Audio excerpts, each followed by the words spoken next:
What's happening, YouTube? It's Thursday, April 1st, 2021, man.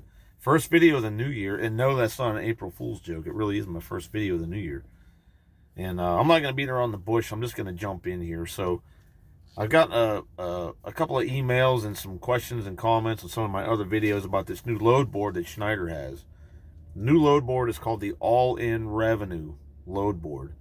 It's a new system that they came out with. I believe the launch date was March 1st, but don't quote me on that.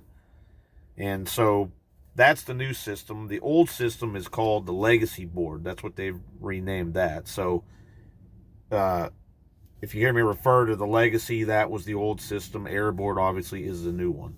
So I made some notes here so I could make sure that I don't miss anything I wanted to tell you about here.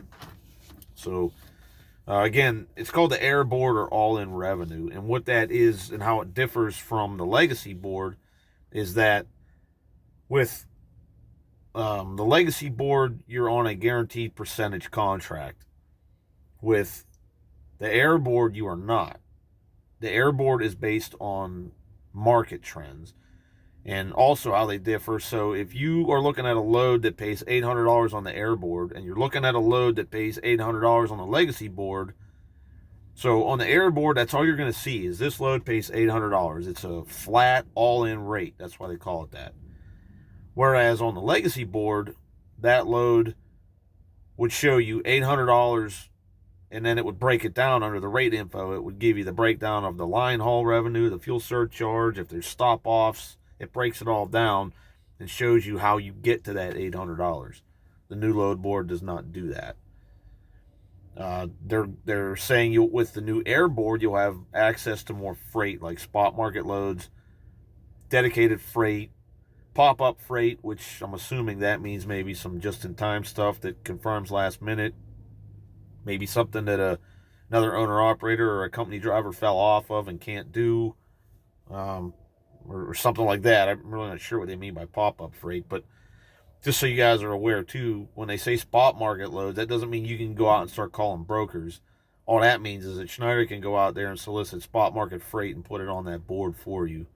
So that's what that means. And like I mentioned, they said that the rates are going to follow market trends. So I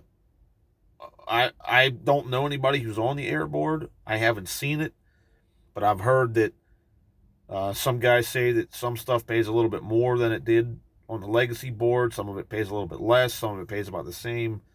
So as far as that goes, I really can't speak to that because I have not seen it. And they will not let you look at it. If you want to look at it, you say, hey, I want to move over to the Airboard, and that's how you look at it. There's no in between unless you know somebody. You know, if you know somebody who's here, who's on the board, maybe they'll let you see that and you can kind of compare the two. But I don't know anybody here who's on the Airboard to be able to do that with. Now, if you're currently leased on at the time of the launch, which, like I said, I believe was March 1st, if you're currently leased on, you had the option of staying on the Legacy board or moving over to the Airboard.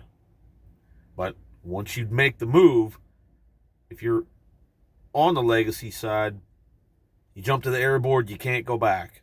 So if you jump over there and you hate it, you're stuck with it. You can't jump back to the old board. It doesn't work that way. And if you are here and you do move over, you have to sign a new contract. And this is only an assumption here, but I'm assuming that because of the way that board works, when you do make that jump, you're signing that new contract. It's basically you're forfeiting your right to the 65% and the surcharge. So that's just my opinion. I don't know. I haven't seen that contract, so I don't know what's in it. Like I said, the other thing I know is that if you're on the Airboard, you lose the right to see the Legacy board, and it's vice versa. So if you're on that side, you can't see what I see, and I can't see what you see. It's like we have two different freight options. So I guess they're trying to protect the interests. You know, so you can't try to make a comparison. I don't know. You know, I don't really think that's very. I don't think that's good business myself. You know, I mean, you're saying, hey, if you want to see it, go do it. You know, I think they should be giving you the right to, even if you can't book anything on it, just at least be able to look at it. Like I said, they won't give you access to it ahead of time. And I do know that all the new people that are leasing on after the launch date, they will not be given the choice. When you come on now, you're automatically on the Airboard. You don't have the choice. And I was told that, so let's say we have 3,000 owner operators. If between the people that are coming on and the people that are already here, if you get enough demand for that Airboard, so say you get up, this is a really lopsided number, but just to give you an example. If you end up with 2,800 people on the Airboard and 200 on the legacy board, they've already told me they're going to shut it down. So, you know, you can kind of throw that little nugget out there for you too. So overall, like I said, that's pretty much all I know about it, because I don't have access to it. I can't see it. They won't let you see it ahead of time. So, you know, my overall thoughts on this, well, guess what? I'm not going to put that out there. But all I'm going to say is that I've been here almost 5 years now. June will be 5 years. And I don't understand why, if you want to, why the need for a new load board if you're going to have all these new freight options. Why can't you just take that stuff and put it on the board that we already have? So, I mean, I'm a little perplexed by that. You know, you're taking a system that worked just fine and you're twisting it. And my theory is that if you couldn't make it on the board that we have with 65%, you're not going to make it on the other board either. So I don't understand why you couldn't just take those load options and put them on the board that we currently have. So that, like I said, that puzzles me a little bit. But yeah, I mean, that's all I'm going to say about that. So, I mean, I've seen things change over my course of time here. I've seen things come and go. I've seen policies come and go. The way they do things change here and there. But this is kind of a big one. So, like I said, you know, that's about the extent I'm going to get into on that. If you have any questions, I will try to answer them for you. You can leave a comment or you can shoot me an email, helpwithtrucking@hotmail.com. That email is always in the video description. So, like I said, that's all I know about it. So, you know, hopefully that answers some people's questions. And, yeah.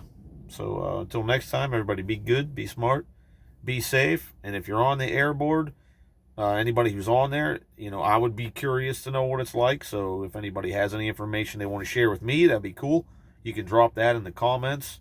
And, you know, maybe if we get enough interest in something like that, or somebody, you know, maybe I can arrange to have a conversation with that person, and maybe we can do some kind of dual video or something. So to kind of, you know, get the driver's take, who's running that board, of their opinions and thoughts on it. So, but yeah, again, so that's it for now.